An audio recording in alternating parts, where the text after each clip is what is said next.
노동법 실무. 놔두면 더 큰 분쟁을 불러올 수 있는 취업 규칙 내 징계 조항들. 중앙경제 이슈앤 리포트. 2017년 5월 17일자 내용입니다. 인사실무자들이 생각해 볼 수 있는 내용이라 소개해드리기는 합니다만 기분은 약간 찜찜합니다. 작성 배경.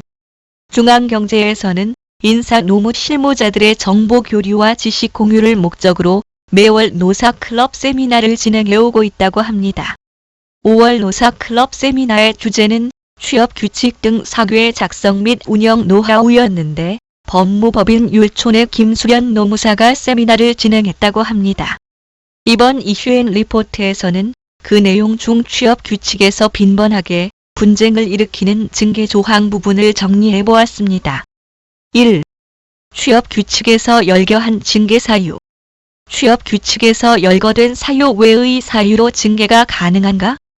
단체 협약이나 취업 규칙의 근로자에 대한 징계 해고 사유가 제한적으로 열거되어 있는 경우에는 그와 같이 열거되어 있는 사유 이외의 사유로는 징계할 수 없습니다. 이는 1993년의 대법원 판례로 굳어진 내용입니다. 2. 취업 규칙과 단체 협약의 징계 사유가 다른 경우.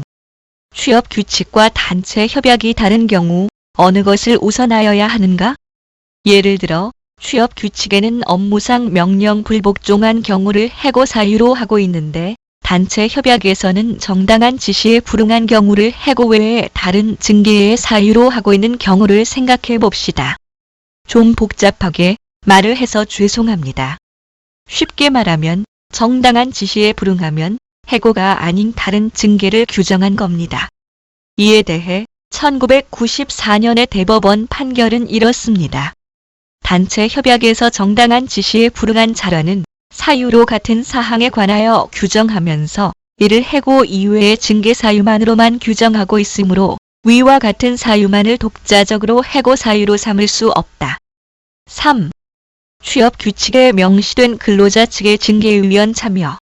징계위원회의 근로자 측, 노조 대표가 징계위원으로 참여하도록 규정되어 있다면 이 경우에는 근로자 측 노조 대표의 참여를 보장하지 않으면 무효가 됩니다.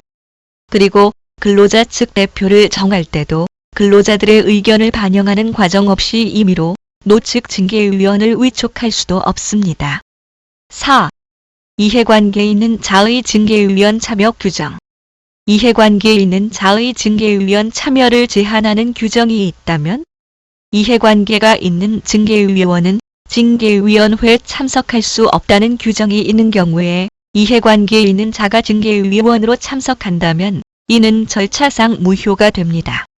반대로 그런 규정이 없는 경우에는 이해관계에 있는 자가 징계위원으로 참석했다 하더라도 절차상 무효라고 할 수 없겠습니다.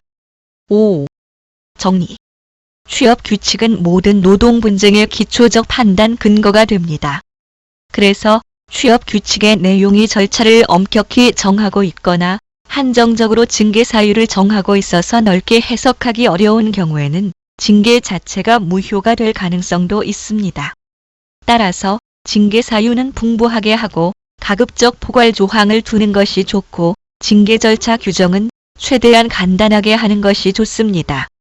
아마 인사 노무 실무자들을 대상으로 하는 세미나이다 보니 회사 입장에서 팁을 주신 것 같습니다. 그렇다 하더라도 사안마다 처리할 때는 절차나 양형에서 무리수를 두지 않으셨으면 합니다. 사실 노동 문제를 다루다 보면 복잡한 문제라도 단순한 시선으로 볼 때 합리적으로 납득할 수 있는 접근이 가장 정답이라는 생각이 듭니다.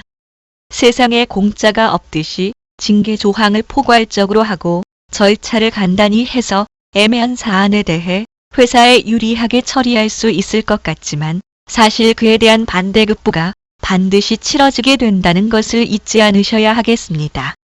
도움이 되셨길 바랍니다. 들어주셔서 고맙습니다.